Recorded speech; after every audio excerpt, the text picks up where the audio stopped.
आइए दोस्तों, मैं खतीबे झारखंड हजरत मौलाना मोहम्मद अकरम साहब कासमी तक पहुंचने की कोशिश कर रहा हूं इस शेर के साथ कि अभी अपनी आंखों की शम्में जल रही है, प्यार जिंदा है। अभी आंखों की शम्में जल रही है, प्यार जिंदा है। अभी मायूस मत होना, अभी बीमार जिंदा है।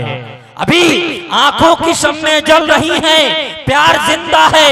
अभी मायूस मत होना, अभी बीमार जिंदा है। और हजारों जख्म खाकर भी मैं जालिम के मुकाबिल हूँ। हजारों जख्म खाकर भी मैं जालिम के मुकाबिल हूँ। खुदा का शुक्र है अब तक दिले खुददार जिंदा है। खुदा का शुक्र है अब तक दिले खुददार जिंदा है। और आज इस मुल्क में मुसलमानों के साथ जो मामला किया जाता है, उसके लिए मैंने हजरत मौलाना इलियास साहब के इश्तिहार में एक शेर लिखवाया था कि कहीं मिसवाक टोपी और कहीं कुरान निकलेगा, कहीं मिसवाक टोपी और कहीं कुरान निकलेगा। मुसलमानों के घर से बस यही सामान निकलेगा। और हमारी देशभक्ति तुम नहीं समझोगे गद्दारों, हमारा खून निचोड़ोगे तो हिंदुस्तान निकलेगा। और हमें अब रहनुमा की और ना रहबर की जरूरत है। हमें अब रहनुमा की और ना रहबर की जरूरत है। हमारी रहबरी के वास्ते कुरान जिंदा है। और वतन की सरजमी को नाज है मेरी शहादत पर कि मेरे खून के कतरे से हिंदुस्तान जिंदा है। आइए, हजरत मौलाना मोहम्मद अकरम साहब कासमी तशरीफ ला रहे हैं। इंशाअल्लाह वो अपने बेबाकाना खिताब के जरिए आपको महसूस फरमाएंगे। बारिश के कतरे जरूर पड़ रहे हैं, लेकिन आप लोग जाने की फिजा ना बनाएं। थोड़ी सी आप दिक्कत बर्दाश्त कर लें। चंद मिनट में इंशाअल्लाह मौसम खुशगवार हो जाएगा। और आपको मालूम है एक जलसा रचाने के लिए कितनी मेहनत दरकार होती है। हजरत मौलाना इलियास साहब मज़ाहिरी मद्दज़िल्लुल आली मोहतमीम जामिया उस्मान इब्न अफ़्फ़ान ने इस जलसे के इनेकाद के लिए महीनों बेपनाह कुर्बानी, बेहद मेहनतें और काविशें किए हैं। और इनकी इन मेहनतों काविश को सिर्फ बारिश के चंद कतरे की बुनियाद पर हम यहाँ से चले जाएं और जरा सी हमारी कुर्बानी ना हो, मैं समझता हूँ कि ये इंसाफ नहीं है। इसलिए जो लोग जा चुके हैं या मदरसे के अंदर हैं या किसी के घरों में ठहरे हुए हैं, उनसे मेरी गुजारिश है बराए करम ये दीनी प्रोग्राम है, आपकी शिरकत से मदरसे को फायदा होगा, आपकी शिरकत से इंशाअल्लाह हम सबको फायदा होगा। अभी अकाबिर उलमा हमारे दरमियान तशरीफ रखते हैं। आज के इस जलसे को खिताब करने के लिए सूबे झारखंड के एक बहुत मुमताज शख्सियत जो इस वक्त शहर बेंगलोर में मुफस्सिर कुरान की हैसियत से जाने जाते हैं, मुफस्सिर कुरान हजरत अलहाज मौलाना मोहम्मद इदरीस साहब कासमी साबिक मुबल्लिग दारुल उलूम देवबंद हजरत वाला स्टेज पे जलवा अफरोज हैं। पूरे शहर बेंगलोर में तकरीबन 10 मसाजिद में कुरान करीम की तफसीर फरमाते हैं। और आपको मालूम है बेंगलोर की वो मस्जिद जिसे फिरोजा टाउन की मस्जिद कही जाती है, जिस मस्जिद की पूरे बेंगलोर, पूरे शहर में, पूरे सूबे में एक मकाम है, उस मस्जिद में हजरत वाला इस वक्त बहैसियत खतीब के जुमे का खुतबा भी वहां पर इरशाद फरमाते हैं। हजरत हमारे दरमियान तशरीफ रखते हैं, हजरत का खिताब होगा।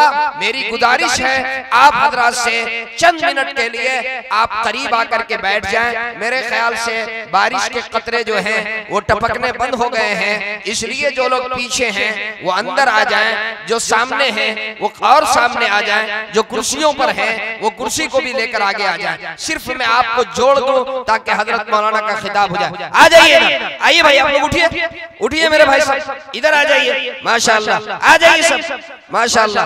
आप लोग भी आ जाए। मैं आपसे भी कह रहा हूँ मेरे भाई, आपसे भी मेरी गुजारिश है, जो लोग बाउंड्री के बाहर हैं मैं उनसे भी अदब से कह रहा हूँ आप अंदर आ जाएं माशाल्लाह। आप नौजवान हैं, आप समझदार हैं, आप दानिश्वर हैं, पढ़े लिखे लोग हैं। थोड़ी सी इंतशार से एक सजाया हुआ प्रोग्राम, एक बिल्कुल मुनज़्ज़म प्रोग्राम जो चल रहा है, थोड़ी सी इंतशार से वो प्रोग्राम खत्म हो जाएगा।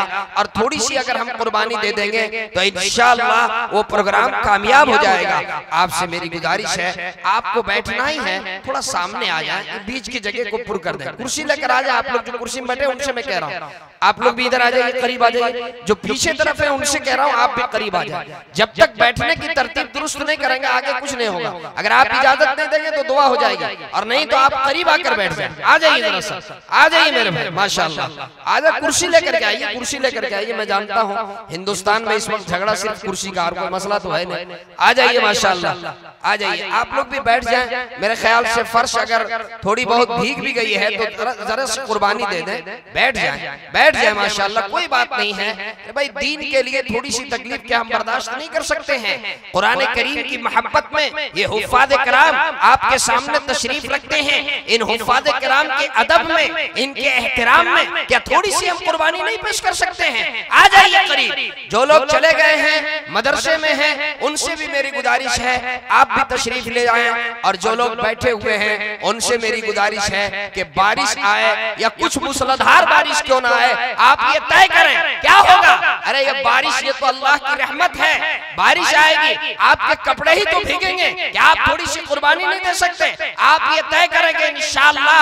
अब जो चले गए वो जो चले गए, अब हम लोग नहीं जाएंगे। हाथ उठाकर कहिए कितने लोग ऐसे माशाअल्लाह, बहुत समझदार लोग हैं। मुझे उम्मीद है कि अब ये मजमा नहीं जाएगा। हमारे दरमियान आज के जलसे के सदर मोहतरम, हमारे सूबे झारखंड के उलमाओं के सरों के ताज, आबरूए झारखंड हजरत अल्लामा मौलाना मुफ्ती नजर तौहीद साहब मद्दसिल्लहुल आली, मोहतमीम जामिया रशीदुल उलूम चतरा, रुकन Muslim personal law board, all India Muslim personal law board हमारे दरमियान तशरीफ रखते हैं। हजरत की सदारत में और हजरत ही की सरपरस्ती में ये मदरसा परवान चढ़ रहा है। और इस मदरसे की तरफ खुसूसी तवज्जो हजरत अलहाज मौलाना मोहम्मद इदरीस साहब कासमी साबिक मुबल्लिग दारुल देवबंद की हमेशा से है। हजरत मौलाना इलियास साहब की हमेशा रहनुमाई और रहबरी फरमा रहे हैं। जब से उनकी खुसूसी तवज्जो हुई है अल्हम्दुलिल्लाह ये मदरसा तरक्की के राह पर गामजन है। हमारे एक और मुहसिन मुशफिक हजरत मौलाना मुजफ्फर हुसैन साहब मुजाहिरी, इमाम जामा मस्जिद हुडी बेंगलोर भी यहाँ तशरीफ रखते हैं, जो मौलाना इलियास साहब की दावत पर शहर बेंगलोर से यहाँ पर तशरीफ लाए हैं। और हजरत का भी मौलाना के साथ खुसूसी ताल्लुक और इस मदरसे के साथ वालिहाना रिश्ता है। हजरत मौलाना मुमताज साहब दिल्ली से तशरीफ लाए हैं, जो वहाँ के जमीयत के जिम्मेदार भी हैं। हजरत मौलाना से उनका भी खुसूसी ताल्लुक है। इनके अलावा इस इलाके के जितने मोतबर और मुस्तनद उलमा यहाँ तशरीफ रखते हैं, तमाम उलमा इकराम का हम शुक्रगुजार हैं। मेरे पास मौका नहीं है कि मैं इस वक्त आपके सामने किसी उन्वान के ऊपर तकरीर करूं, ना इसकी मुझे इजाजत है। अगर मौसम खुशगवार होता तो मैं जरूर आपके सामने कुछ गुफ्तगू करता, लेकिन मौसम के हालात को देखते हुए मैं मुनासिब नहीं समझता कि आपके सामने जो है मैं कोई लंबी गुफ्तगू करूं। मैंने जरूरी समझा जो हमारे अकाबिरीन हमारे स्टेज पे तशरीफ रखते हैं, उन अकाबिरीन का मैं तारुफ करूं। इस मदरसे से खुसूसी ताल्लुक रखने वालों में जिनकी बड़ी कुर्बानी इस मदरसे से रही, मोहतरम जनाब गुलाम मुस्तफा साहब हैं, जिनके सर पे पगड़ी बांधी गई है, जिन्होंने रोजे अव्वल से इस मदरसे को खोलने में सबसे पहली कुर्बानी उन्होंने दी थी। उनका हक बनता था कि उन्हें दस्तार दिया जाए। इसी तरीके से हजरत मौलाना शरीफ साहब, जो इस गांव में तकरीबन 24 साल तक 23 साल तक के इस गांव के इमाम खतीब रहे, मौलाना इलियास साहब के भी उस्ताद रहे होंगे और इनके अलावा इस गांव के और जितने हुफ्फाज हैं इब्तिदाई तालीम के वो जरूर उस्ताद रहे होंगे, वो भी स्टेज पे तशरीफ रखते हैं। मैं आप हजरात को मुबारकबाद पेश करता हूँ। खोरी महुआ के तमाम जिम्मेदारों को और यहाँ के नौजवानों को और यहाँ के तमाम हुज्जाजे कराम को मैं मुबारकबाद पेश करूंगा। आपकी मेहनत और आपकी कुर्बानी का ये समरा है कि जामिया उस्मान इब्ने अफ्फान में तकरीबन 11 हुफ्फाज या 9 हुफ्फाज हैं जिनके सरों के ऊपर दस्तार बांधी गई है। अगर आपकी कुर्बानी ना होती, अगर आपकी तवज्जो ना होती, मकामी लोगों की खुसूसी इनायतें ना होती तो शायद कि ये दिन देखने को ना मिलता। इसलिए मैं खोरी महुआ के तमाम नौजवानों को, यहाँ के जिम्मेदारों को, यहाँ के सुदूर और सेक्रेटरीज को मैं मुबारकबाद पेश करता हूँ और मैं ये गुजारिश करूंगा कि ये इदारा आपका है, ये गांव आपका है, ये आपकी शान है। मदरसा क्या है? आज मैंने इरादा किया था अगर मेरे पास वक्त होता तो मैं सिर्फ यही आपके सामने कहने के लिए आया था कि ये मदरसे क्या है और मदरसों का वजूद कहां से है, मदरसे की इब्तिदा कहां से है और इन मदरसों से इस वक्त जो है इन मदरसों की जरूरत कितनी है। वक्त नहीं है लेकिन मैं मुख्तसर में चंद जुमलों में मैं ये जरूर कहना चाहूंगा कि ये मदरसे, ये इस्लामी किले हैं। अगर ये मदरसे, ये मरकज हैं, इन्हीं मदरसों से हमें मस्जिदों में इमाम मिलते हैं। ये मदरसे रहेंगे तो मस्जिदों में इमाम मिलेंगे, ये मदरसे रहेंगे तो निकाह के लिए काजी मिलेंगे, ये मदरसे रहेंगे तो जनाजे के लिए इमाम मिलेंगे, ये मदरसे रहेंगे तो मेरे दोस्तों उखुवत, भाईचारगी का दर्स मिलेगा, ये मदरसे रहेंगे तो इंसानियत बाकी रहेगी। मदरसों से इंसानियत है, मदरसों में मर्दम शादी है, मदरसों में इंसानियत का दर्स दिया जाता है, उखुवत का दर्स दिया जाता है। याद रखिए, मेरा जुमला नोट कीजिए, अगर ये मदरसे नहीं होंगे तो मस्जिदों में इमाम नहीं होगा, अगर ये मदरसे नहीं होंगे तो जनाजा पढ़ाने के लिए आपको एक इमाम नहीं मिलेगा, अगर ये मदरसे नहीं होंगे तो निकाह पढ़ाने के लिए आपको काजी नहीं मिलेगा।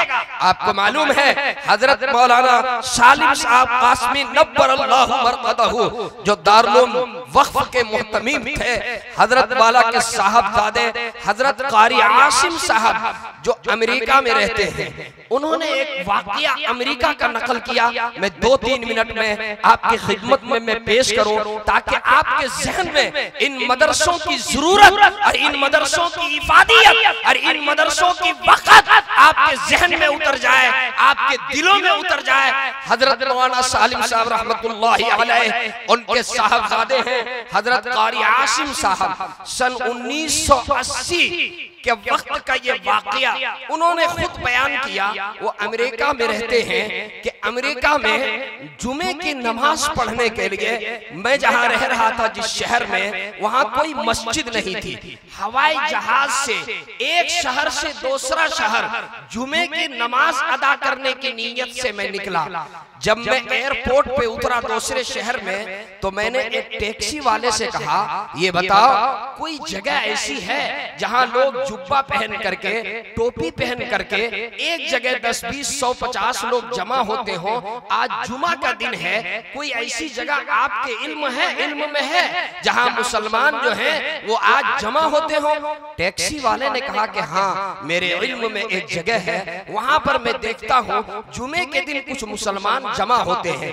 उन्होंने कहा कि मैंने उनसे कहा मुझे उस जगह पर लेकर के चलिए। चुनांचे कारी साहब कहते हैं कि जब मैं वहां पर पहुंचा, नमाज तैयार थी, जुमे की नमाज खड़ी होने वाली थी, नमाज तैयार, जमात तैयार थी। जब मैं वहां पर पहुंचा, जुमे के लिए 2 अजान दी जाती है। आपको मालूम है जुमे में 2 अजान, कहते हैं कि दूसरी अजान नहीं दी गई, खुतबा नहीं पढ़ा गया। एक हबशी इमाम आगे बढ़ा और उन्होंने जुमे की नमाज शुरू की। नियत बांधने के बाद जुमे की नमाज में पहली रकात में सूरह फातिहा की तिलावत की। सूरह फातिहा की तिलावत के बाद फिर उन्होंने सूरह फातिहा ही पढ़ी। मैं तो ये सोच रहा था कि सूरह फातिहा की तिलावत के बाद अब कोई सूरत उसमें मिला करके पढ़ी जाएगी, नमाज का तरीका यही है, लेकिन उन्होंने कोई सूरत नहीं, सूरह फातिहा पढ़ के फिर दोबारा सूरह फातिहा उन्होंने पढ़ी। उसके बाद दूसरी रकत में फिर यही अमल, सूरह फातिहा पढ़े और फिर सूरह फातिहा सूरत के जगह में फिर सूरह फातिहा, सलाम फेर दिए। कारी साहब कहने लगे कि भाई नमाज नहीं हुई, नमाज नहीं हुई, सूरह फातिहा के बाद सूरत का मिलाना वाजिब, आपने सूरह फातिहा ही को दोबारा दोहराया, नमाज कैसे होगी? लोगों इमाम साहब पीछे मुड़ करके देखे और इमाम साहब ने कहा ऐसा मालूम होता है कि ये कोई बाहर का आदमी आया हुआ है। उनसे इमाम साहब ने कहा इमाम साहब असल बात यह है कि कुरान करीम इससे ज्यादा हमें याद ही नहीं है, इससे ज्यादा हमें मालूम ही नहीं है, और जितने लोग यहाँ पर मस्जिद में हैं किसी को इससे ज्यादा कुरान मालूम ही नहीं है। आप आ जाइए और आप नमाज पढ़ा दीजिए। कारी साहब कहते हैं कि मैं आगे बढ़ा, फिर आदान सानी दिलवाई, खुतबा पढ़ा और फिर उसके बाद मैं जब नमाज पढ़ाने के लिए मुसल्ले पे खड़ा हुआ तो एक बड़े मियाँ आए और उनके आंखों में आंसू था, रोते हुए उन्होंने मुझसे कहा कि मौलाना क्या आप हाफिज हैं, क्या आपको कुरान याद है, क्या आप पूरा कुरान पढ़ना जानते हैं? मैंने कहा अल्हम्दुलिल्लाह मैं हाफिज हूँ, पूरा कुरान मुझे याद है, मैं पूरा कुरान पढ़ सकता हूँ। उन पूरे मजमे में सबके आंखों में आंसू आ गया। आप कुरान जानते हैं, पूरा कुरान आप याद है, पूरा कुरान आप पढ़ सकते हैं। बड़े मियां ने कहा हजरत आप पढ़ाइए नमाज और जितनी लंबी सूरत पढ़नी हो उतनी लंबी सूरत पढ़िए, इसलिए कि आज तक के सूरह फातिहा के अलावा अल्लाह का कलाम की कोई आयत हमारे कानों से नहीं टकराई। सूरह फातिहा के अलावा और आज तक के कुछ नहीं सुना, कुछ नहीं जानता हूँ, इसलिए जितनी लंबी सूरत आपको पढ़नी है वो पढ़िए। ए मेरे दोस्तों, ये मदरसे जो हिंदुस्तान में हैं, इन मदरसों का दैन है कि आपको मस्जिदों में एक अच्छे इमाम मिल रहे हैं, आपको नमाज जनाजा पढ़ाने वाले मिल रहे हैं, निकाह पढ़ाने वाले मिल रहे हैं। जहाँ पर जाकर पूछिए, जहाँ मदरसे नहीं है, कई 100 किलोमीटर तक के मदरसे ना होने के वजह से कोई नमाज जनाजा पढ़ाने वाला एक इमाम नहीं मिलता है। मैं हजरत मौलाना इलियास साहब को मुबारकबाद पेश करूंगा। खोरी महुआ जिला गिरिडीह का एक सेंट्रल पॉइंट है, यहाँ पर जरूरत थी कि एक इदारा कायम किया जाए। इन्होंने इस जरूरत को महसूस किया और इस जरूरत की तकमील के लिए जामिया उस्मान इब्न अफ्फान का क़याम अमल में लाया। मैं मुबारकबाद पेश करूंगा और फिर एक मर्तबा मैं खोरी महुआ के तमाम जिम्मेदारों से गुजारिश करूंगा कि आपका ताउन इदारे के साथ होना चाहिए। ये इदारे, ये वक्त की जरूरत है। मेरा जी तो चाहता था कि मैं और आपसे गुफ्तगू करूं, लेकिन गुस्ताखी होगी हमारे मुरब्बी, हमारे उस्ताद, बल्कि हक बात में कहूँ, सच्ची बात में आपसे इजहार करूं, आज माइक पर खड़े होने की जो मुझे जुर्रत भी है, आज जो मैं आपके सामने गुफ्तगू कर रहा हूँ, ये दैन है हजरत मौलाना मोहम्मद इदरीस साहब कासमी मद्दजिल्लहुल आली का। ज़माने तालिब इल्मी से इन्होंने मेरी तरबियत की है और इन्होंने मुझे बोलने का तरीका सिखलाया है। दुआ करता हूँ आप आमीन कह दें। अल्लाह हजरत वाला की उम्र में बरकत अता फरमाए, अल्लाह हजरत का साया हम सब पर तादेर कायम फरमाए और हमारे आज के इस जलसे के सदर बावकार नमूने असलाफ हजरत मौलाना मुफ्ती नदर तौहीद साहब, जो हमारे पूरे झारखंड के मदारिस के और उलमा के सरपरस्त हैं, हजरत मुफ्ती नदर तौहीद साहब मद्दजिल्लहुल आली, जिनका ताल्लुक उस खानवादे से है जिस खानवादे का एहसान पूरे झारखंड पर और जामिया रशीदुल उलूम, जहां के फैज याफ्ता पूरे झारखंड और सिर्फ झारखंड नहीं बल्कि मुल्क हिंदुस्तान के मुख्तलिफ खित्तों में खिदमत अंजाम दे रहा है। हजरत मौलाना इलियास साहब भी उसी इदारे के हैं, उसी इदारे के, और हजरत मुफ्ती साहब की तरबियत करता है जो आपके गांव में इदारा चला रहे हैं। ये आपके सामने ये हुफ्फाज़ किराम बैठे हुए हैं, तकरीबन 9 हुफ्फाज़ हैं।